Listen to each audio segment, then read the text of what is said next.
नमस्कार मंडळी. आज मी तुम्हाला घेऊन चालली आहे न्यू जर्सीतल्या हाइट्सटाउन हायस्कूलमध्ये होणाऱ्या लटिनो फेस्टिवलमध्ये. लटिनो फेस्टिवल म्हणजे काय? तर हा एक सुंदर सांस्कृतिक उत्सव आहे जिथे लटिनो आणि हिस्पॅनिक कम्युनिटी आपली परंपरा, कला, संगीत आणि खाद्य संस्कृती साजरी करतात. या कम्युनिटीमध्ये मेक्सिको, प्युर्टोरिको, कोलंबिया, पेरू, क्युबा, व्हेनेझुएला अशा लॅटिन अमेरिकन देशातून येणारी लोक आहेत. या अशा फेस्टिवल्समध्ये हे लॅटिन लोक आपल्या छोट्या व्यवसायाचे स्टॉल्स लावतात. इथे फक्त कला आणि मनोरंजनच नाही तर काही सामाजिक विषयांवरही जागरूकता केली जाते. जसं इथे बसलेले पोलीस मुलांच्या कार सीट सेफ्टी विषयी माहिती देतात.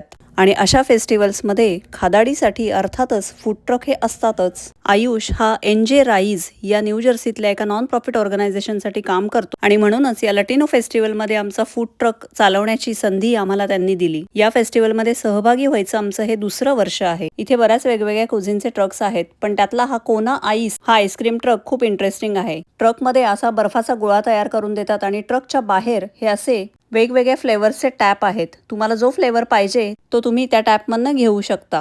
जसं मी मगाशी म्हटलं की इथे सामाजिक विषयांना स्थान आहे, त्यामध्ये एनजे सिव्हिल राईट्स, त्यानंतर प्लॅन्ड पॅरेंटहूड असे पण स्टॉल्स होते की जिथे लोकांना आरोग्य, सेवा आणि त्यांचे हक्क याबद्दलही माहिती मिळते. चला आता फूड ट्रक कसा ऑपरेट होतो हे मला काही सबस्क्रायबर्सनी विचारलं होतं. तर कस्टमर जशी ऑर्डर देतात तसं आम्ही इथे गोष्टी बनवायला घेतो. यामध्ये बरेच पदार्थ हे तळलेले असतात, त्यामुळे गौरव एकीकडे फ्रायरवर या गोष्टी तळत असतो आणि दुसरीकडे मी इथे सँडविचेसची असेंब्ली करत असते. बर्गरसाठी लागणारे बाकीचे पदार्थ हे असे इथे ब्रेडवर ठेवायचे आणि गौरवनी पॅटी तळून दिली की त्यावर सॉस टाकून बर्गर रेडी होतो. यावेळी अद्वैला ही असेंब्ली शिकायची होती म्हणून तो हे सगळं करत होता आणि समोर स्टेजवर यांचे सांस्कृतिक कार्यक्रम चालू होते. ही पूर्ण एक फॅमिली आहे आणि त्यांचा स्वतःचा बँड आहे. खूप सुंदर सादरीकरण करत होते ते, पण यावेळेला म्हणावी तशी गर्दी नव्हती, त्यामुळे आम्ही पण खूप रिलॅक्स मोडमध्ये काम करत होतो. मुलंही मेक्सिकन गाण्यांवर छान डान्स करत काम करत होते. इथे सादरीकरणासाठी बरेच ग्रुप्स आले होते, त्यामध्ये या ग्रुपनी खूप सुंदर डान्स केला.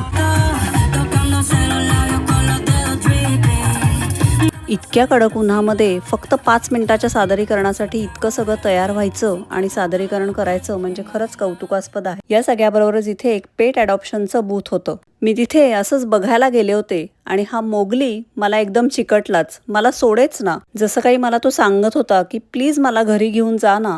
मला खूप छान वाटलं. तिकडून परत आले तर ही मेक्सिकन गायिका मस्त असं गाणं गात होती आणि फूड ट्रकची धुरा आज मुलांनी सांभाळायचं ठरवलं होतं आणि गौरव त्यांच्याबरोबर होताच, त्यामुळे मी लवकर घरी निघाले कारण मोगलीला बघून मला कार्लाची खूप आठवण आली. तर असा गेला आजचा आमचा दिवस. व्हिडिओ आवडला असेल तर लाईक, शेअर अँड सबस्क्राईब.